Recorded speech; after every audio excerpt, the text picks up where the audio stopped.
Rahasia Pulau Kirin, Bab 19 bertemu dengan Martin. Timmy lari mengitan rumah menuju ke padang belantara yang terbentang di belakang. Mau kemana anjing itu? Aneh. Aku yakin, George takkan mungkin ada di sekitar sini, kata Julian. Tapi Timmy terus berjalan dengan cepat. Sekali-sekali ia menoleh ke belakang untuk meyakinkan diri bahwa anak-anak mengikutinya. Timmy menuju ke tambang batu yang sudah ditinggalkan. Tambang batu. Jadi kemari George rupanya, kata Dick, tapi untuk apa? Anjing itu turun ke dalam tambang sambil terpeleset-peleset melewati sisinya yang curam. Anak-anak menyusul. Untung saja tempat itu tidak lagi sebecek kemarin. Karenanya mereka berhasil sampai di dasar lubang tanpa mengalami kecelakaan. Timmy langsung menuju batu besar yang menonjol, lalu menghilang di bawahnya. Terdengar ia menggonggong sekali dengan nada tegas. Seakan-akan hendak mengatakan, ayo. Lewat sini, cepatlah. Ia masuk ke terowongan di bawah batu, kata Dick. Kita kan belum sempat memeriksanya. Rupanya di dalam ada semacam lorong. Tapi masa George ada di situ? Aku dulu yang masuk, kata Julian lalu menyusup masuk lubang. Dengan segera ia sampai ke tempat yang lebih lapang, dan tak lama kemudian sudah bisa berdiri walau agak membungkuk. Ia melangkah agak jauh ke dalam. Didengarnya sekali-sekali Timmy menggonggong. Tidak sabar lagi. Tapi sejenak kemudian Julian berhenti. Tak ada gunanya mengikutimu dalam gelap seperti begini Tim. Serunya, kami harus kembali dulu mengambil senter. Aku tak bisa melihat apa-apa di sini. Sementara itu Dick sudah menyusul masuk. Julian berseru menyuruh adiknya keluar lagi. Terlalu gelap di sini, katanya, kita harus mengambil senter dulu. Jika karena salah satu alasan George ada dalam lorong ini mestinya ia mengalami kecelakaan. Jadi kita harus membawa tali serta obat. Anne menangis karena kasihan membayangkan George terbaring luka dalam lorong yang gelap begitu Julian kembali di luar dirangkulnya Anne. Ditolongnya anak itu naik ke atas lagi. Dick menyusul di belakang mereka. Kau tak perlu khawatir, kata Julian. Kita akan berhasil menolongnya. Tapi aku heran apa sebabnya ia kemari. Dan aku masih tetap belum bisa mengerti, bagaimana caranya bersama tim kembali dari pulau. Karena ternyata mereka di sini, dan bukan di pantai. Hei, itu Martin, seru Dick sekonyong-konyong. Dan benarlah, pemuda itu tegak di tepi lubang tambang. Ia terkejut melihat Julian beserta kedua adiknya ada di situ, seperti mereka juga kaget melihat Martin tiba-tiba muncul. Pagi benar kau sudah bangun, seru Dick, dan, kau mau berkebun rupanya, ya. Untuk apa membawa-bawa sekop kemari? Martin kelihatan agak kikuk tak tahu apa yang harus dikatakan. Tiba-tiba Julian menghampirinya lalu mencengkeram bahu pemuda itu. Ada sesuatu yang tidak beres di sini Martin.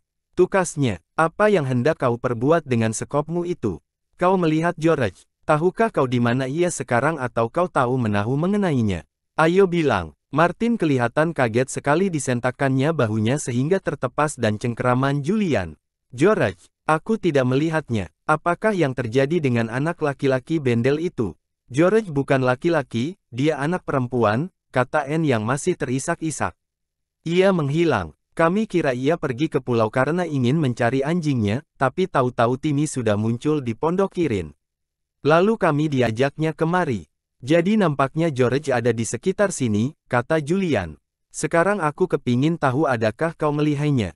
Atau tahukah kau di mana ia sekarang? Tidak. Aku tidak tahu.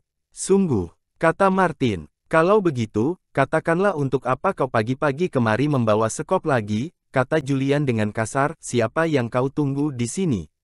Ayahmu, ya, jawab Martin. Dan apakah yang akan kalian lakukan? Tanya Dick. Mengadakan penelitian dalam lorong di bawah itu. Ya, jawab Martin lagi. Tampangnya masam, nampaknya agak cemas, kan tidak ada yang melarang. Aneh. Kata Julian sambil menatap pemuda itu. Kau harus tahu, kami yang akan mengadakan penelitian di situ, bukan Kahan.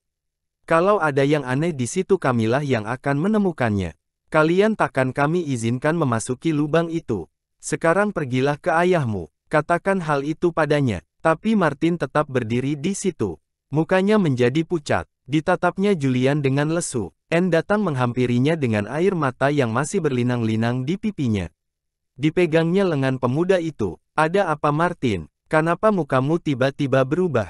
Ada apa sebetulnya? Anak-anak kaget sekali ketika Martin tiba-tiba berpaling.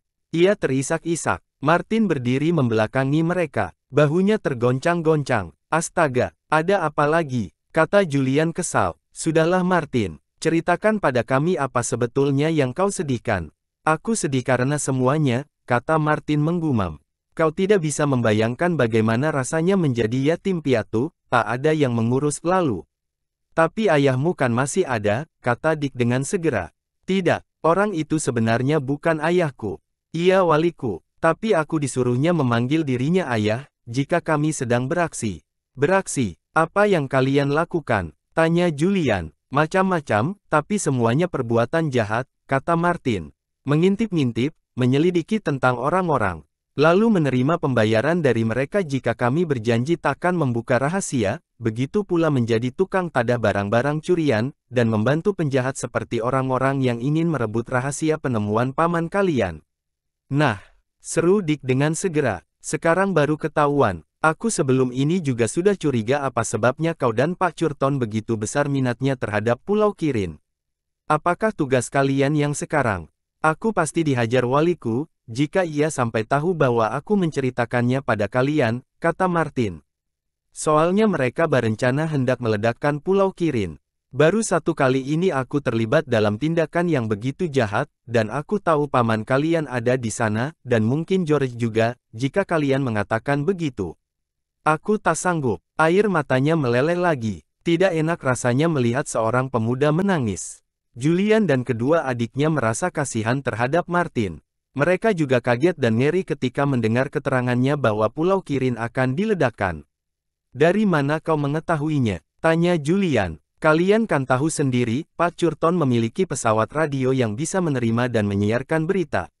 Kata Martin menjelaskan. Mereka yang ada di pulau juga membawa sebuah. Maksudku orang-orang yang ingin mencuri rahasia paman kalian. Jadi mereka mudah mengadakan hubungan. Mereka berusaha mencuri rahasia itu, tapi jika tidak berhasil Pulau Kirin akan mereka ledakan.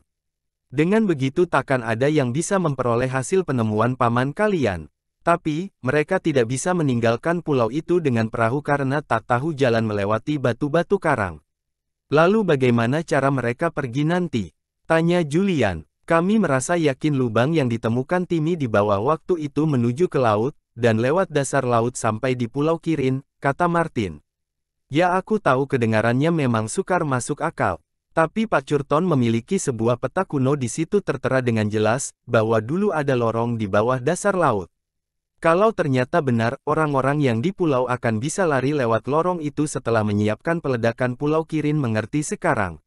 Ya, jawab Julian. Ia menang napas panjang. Sekarang aku mengerti. Sekarang jelas semuanya bagiku. Dan ada hal lain yang juga ku mengerti kini. Rupanya Timmy berhasil menemukan jalan pergi dari pulau dengan melewati lorong yang baru saja kau ceritakan. Karena itulah kami diajaknya kemari. Ia hendak mengajak kami pergi ke pulau untuk menyelamatkan George serta paman Quentin. Kemudian semuanya terdiam. Martin menunduk memandang ke tanah. Dick dan Julian memeras otak. Anne terisak-isak sedikit. Semuanya sukar dibayangkan olehnya. Kemudian Julian menjamah lengan Martin. Tindakanmu tadi benar Martin, karena menceritakan segala-galanya pada kami. Mungkin kita masih bisa mencegah terjadinya bencana itu. Tapi kau harus membantu kami. Mungkin sekopmu akan kami perlukan. Dan kurasa kau juga membawa senter. Kami lupa membawanya. Kami tidak mau membuang-buang waktu lagi mengambil senter ke rumah. Maukah kau ikut dan membantu kami?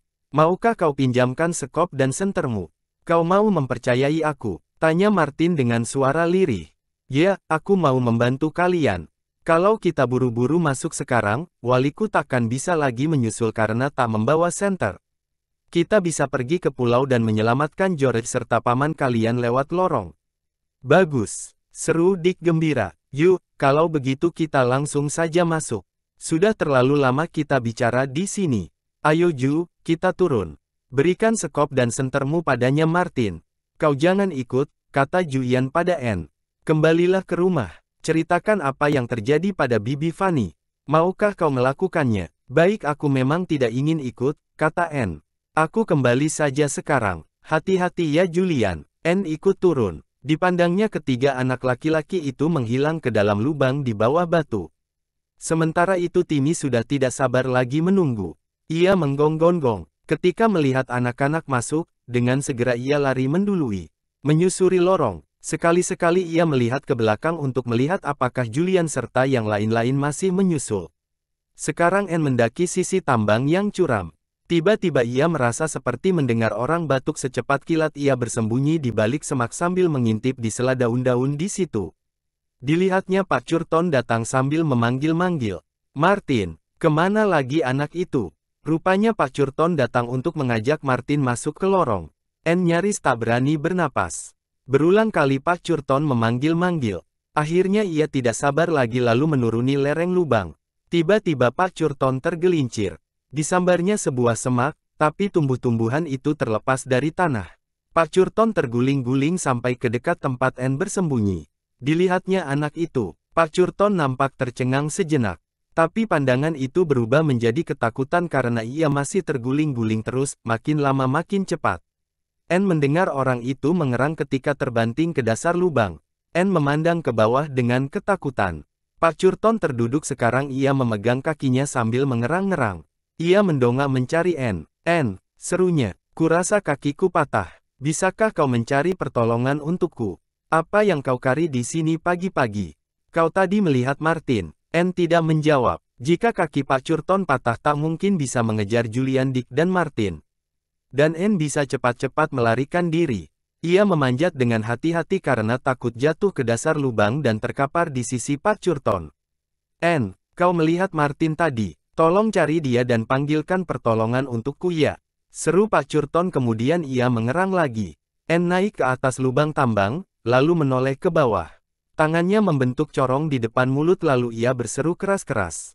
Kau jahat, takkan kupanggilkan pertolongan untukmu. Setelah berkata begitu dengan perasaan lega anak itu lari secepat mungkin melintasi padang belantara. Aku harus melapor pada Bibi Fanny. Bibi pasti tahu apa yang harus dilakukan. Mudah-mudahan saja semuanya selamat. Apakah yang harus kita lakukan jika pulau itu jadi diledakkan? Aku benar-benar lega karena sudah mengatakan pada Pak Curton bahwa dia jahat. Anne lari dengan napas terengah-engah. Bibi Fanny pasti akan tahu apa yang harus dikerjakan sekarang.